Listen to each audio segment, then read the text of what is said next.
আসসালামু আলাইকুম বন্ধুরা, আজকে আমি তোমাদেরকে চপ করে দেখাবো আর আমার সাথে থাকুন। করতে কি কি লাগে আমি তোমাদেরকে শুরু থেকে সব দেখাবো। বন্ধুরা, কড়াটা আমি একটু বসাবার পরে লঙ্কা আর জিরে দিয়ে একটু ভেজে নিলাম।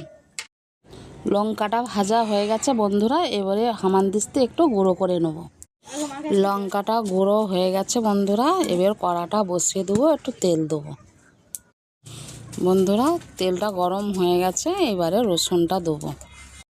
রসুনটা দিয়েছি বন্ধুরা, নাড়াচাড়া করে লাল লাল করে নেব। নাড়াচাড়া করে বন্ধুরা, রসুনটা ভালো করে লাল লাল না করলে রসুনটা তাহলে চপটা গন্ধ করবে। রসুন আলুটা ভালো করে রসুনের সাথে মাখিয়ে নেব। বন্ধুরা, আলুটা ভালো করে মাখিয়ে নিতে হবে। আলুটা ভালো করে মাখিয়ে নিয়েছি, এবারে মশলা দেবো। হলুদ গুঁড়ো, লবণ, ধনে গুঁড়ো, লঙ্কা ভাজা আর ধনে পাতা দিয়ে ভালো করে মাখিয়ে নেব।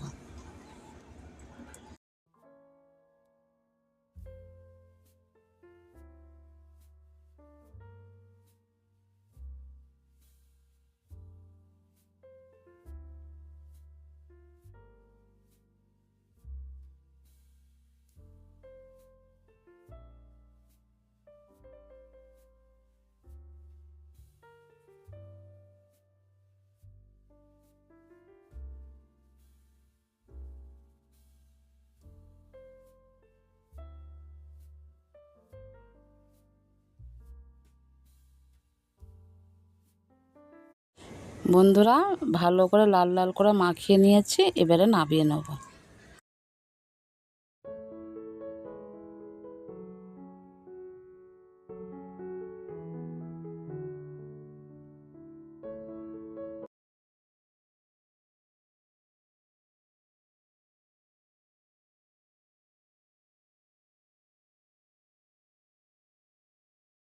বন্ধুরা, বেসনটা এবার মাখিয়ে নেবো। একটু লবণ দেবো, একটু হলুদ গুঁড়ো, একটু লঙ্কা গুঁড়ো দিয়ে ভালো করে মাখিয়ে নেব। ভালো করে বেসনের সাথে বন্ধুরা মাখিয়ে নিয়েছি। পরিমাণ মতন একটু জল দেবো, পরিমাণ মতন জল দিয়ে ভালো করে ফেটে নেব। বন্ধুরা, ভালো করে না ফাটলে চপটা ভালো হবে না বা ফুলবে না, মুচমুচেও হবে না। একটু সোডা দিয়ে আর একটু ভালো করে মাখিয়ে নেব।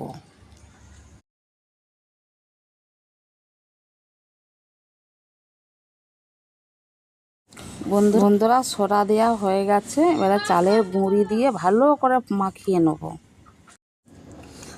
বন্ধুরা, চালের গুঁড়িটা দিলে বারে মুচমুচো হয় বা খেতে খুব ভালো লাগে।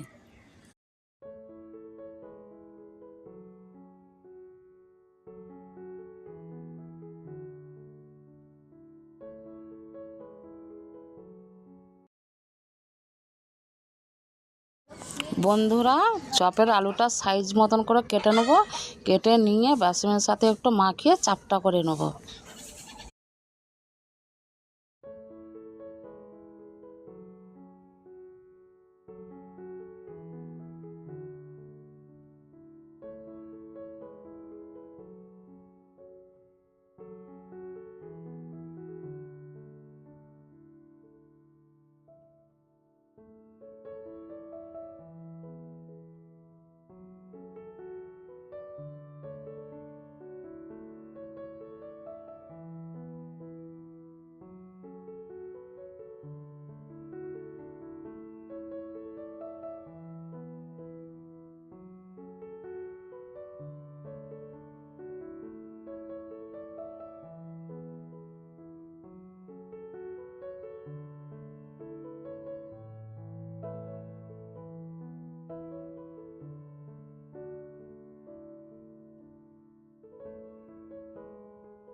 বন্ধুরা, চপ করার জন্য সব কিছু রেডি হয়ে গেছে। এবার কড়াটা বসিয়ে দিয়েছি, গরম হয়ে গেছে।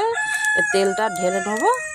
ঢেলে নিলে পরে তেল গরম হয়ে গেলে আস্তে আস্তে চপটা ছাড়তে থাকবো।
বন্ধুরা, চপ ভাজা আমাদের কমপ্লিট হয়ে গেছে।